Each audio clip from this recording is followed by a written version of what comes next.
Chaz, congratulations on the victory. I know it looked like a tough weight cut yesterday. Can you talk a bit about that heading into the fight? Yeah, I'll tell you what happened. The guys over at Barwis, I do my strength conditioning over at Barwis. They almost did too good of a job with me. They put on some muscle, and it was something I'm not used to carrying around that much muscle, and so I came in a little heavier. It's on me. Not, those guys. Phew, they do such a phenomenal job. I wouldn't even be here, and my body wouldn't be what it is if there weren't certain people in my corner helping me. And Barwis being one of the major ones with all the rehab and the range of motion stuff I do over there, the core and the stability. And then not to mention the lifting. Those guys have just done a great job of getting my body ready and putting some muscle on me. So I came in a little heavier than I normally do. I dieted perfect like I always do, and I came in a little heavier than normal. And I decided to basically cut it all the last day. And it wasn't necessarily, it was a hard cut. Don't get me wrong. I'm not downplaying the cut. But it was more, I was running out of time. Like I got up, I started early and everything, and then the weight wasn't coming off as fast as I expected, and it came down to me having 2 pounds left with an hour before weigh-ins, and I was scrambling, just jumped on the treadmill and ran my ass off, and then sat in the sauna for 20, and we eventually got it down there, but yeah, I mean it was hard, but the PI, actually I want to give those guys some props. They did a fantastic job with the meals throughout the week. I usually do it all myself, and then I got here and Douglas Fry, a good friend of mine, he's a nutritionist. He does it for me. I don't do it myself. I'm not that smart.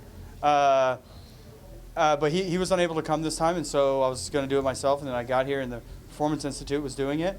And those guys did just a fantastic job. And they actually did a fantastic job with the rehydration, too. I felt fantastic coming into the fight. So the weight cut really had no bearing on anything. It didn't look like it. And you almost finished Jordan a couple of times in this yeah. fight. Were you surprised he was able to survive? Because you put out a lot of people that way. Oh, my God. I thought he went to sleep. Honestly, I thought I heard him snoring, and he was just gargling like a psychopath. Yeah, I mean, the guy, I don't know how he didn't go to sleep. I have a fantastic squeeze. Well, I'll tell you what happened. I was on the chin a little bit, and I normally put people out there or they sub there, and when it slipped down to his throat, it gave him a little space, and he wiggled sideways. I tried to come up on top, and it was still so tight when I came up on top, and he got me in guard there, and I couldn't finish it. Props to him, man. That was just a fantastic job of surviving. Even in the card with Michelle Pereira on it, you may wind up with the most shared clip of the night with that front flip. Is that something you've been waiting to try and do? Front flip? No, I'm a fucking athlete, guys. Look at me.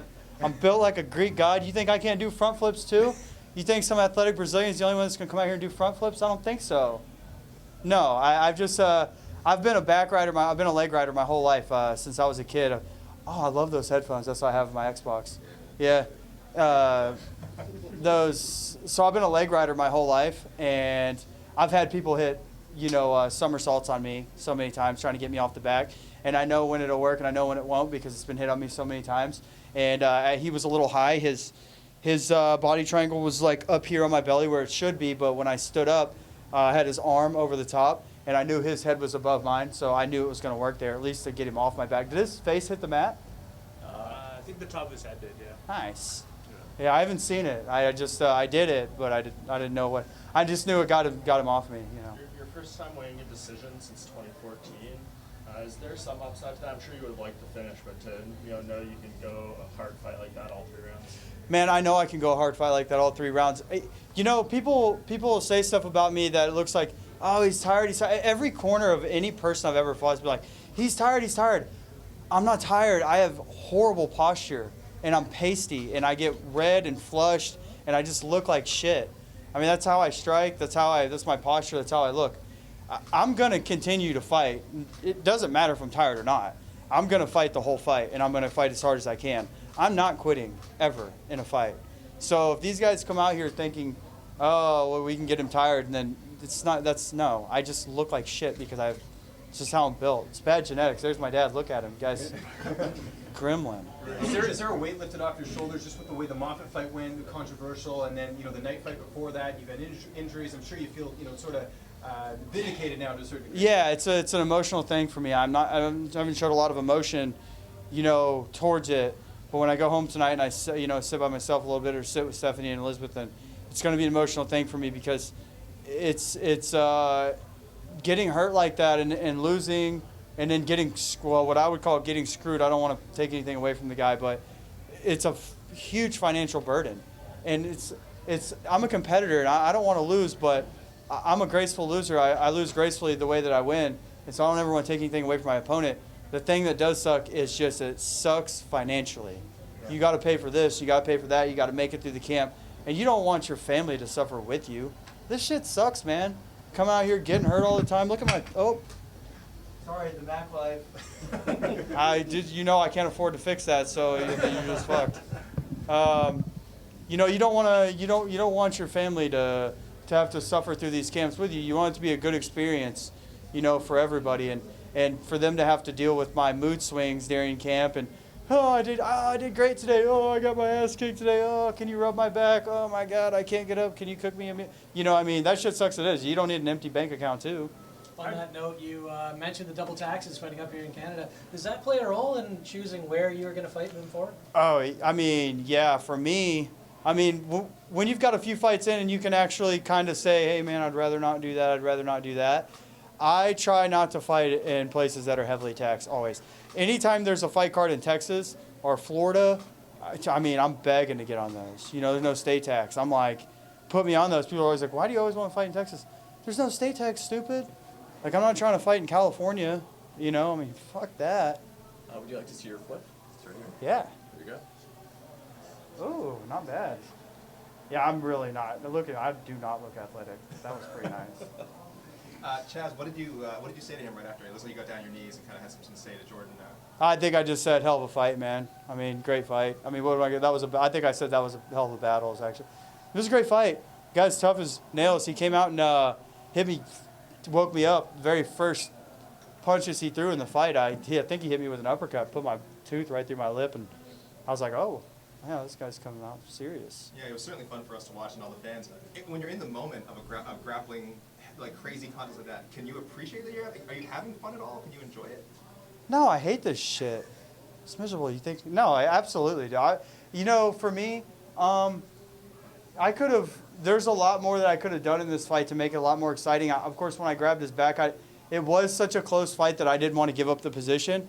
But like, if you were to come to the gym and watch me grapple, I'm a really fun guy to watch grapple. I'm goofy. I'm funky. I do a lot of things. So to come out and be able to grapple with somebody and have a grapple heavy fight, I love that. That is like so fun to me. I didn't make it as fun this one. I didn't really make the grappling fun here. I could have, but I just felt like it. And also, I know this guy has fantastic cardio. And when you start scrambling with a guy like that, and it's the same thing with me. When people start scrambling with me, you saw he was wearing down. People look at me, they say, oh, he's getting tired. This guy was just as tired, if not more tired than I am, and he has great cardio. When you get in matches like that with a guy like me who scrambles, it's an exhausting affair, and you don't want to push the limits too much. You get caught in one bad position, you lose that round. So. What's next? When are you looking to get back in there? For me, most importantly, I want to get to the gym and help the guys that have fights coming up right now, because they've helped me so much since I've been injured and came back. And these guys have been there and really been there for my training. And I want to be there and help them. And so I'm going to be ready, because I'm going to stay here till Wednesday, see what Vancouver has to offer, the family, and just relax. And then as soon as I get back, I'm going to be back in the gym and helping the guys train. So hopefully, if anybody drops out, I can take something short notice. My weight will be down. I'll be good. I'm going to say there's a card next month in Tampa. You talk about wanting to fight in Florida, October 12th, so a little less than a month. Would you step into that? Oh, yeah. Help permitting? Well, absolutely. Yeah. I would do it for sure. If they called me and asked me, as long as I kind of messed up my thumb here a little bit. It's a thumb I've already had surgery on, so I think it's okay. I think it's just, I think I just, jammed it throwing those little shots right there. But absolutely, I would love to jump on that. Just one here. You had that close submission attempt. See a lot of people have a lot of success with grappling in the gym, but once you throw on those gloves, it makes it a lot harder. How much do these MMA gloves complicate the grappling game? You know, when you go live in the gym, if you're a mixed martial artist, you should be wearing mixed martial arts gloves because it changes a lot. And I don't sometimes, but I do a lot, but I don't sometimes. Yeah, it changes things quite a bit. In that instant, that had nothing to do with it. What it was, I was on his chin, and then it actually slipped straight to his neck, and I was trying to finish it on the chin. I didn't want to be on the neck. And when it slipped down to the neck, it gave him just that much room to wiggle. And so that's what. If I had stayed on the chin, I think it would have been over there, but I couldn't stay on the chin.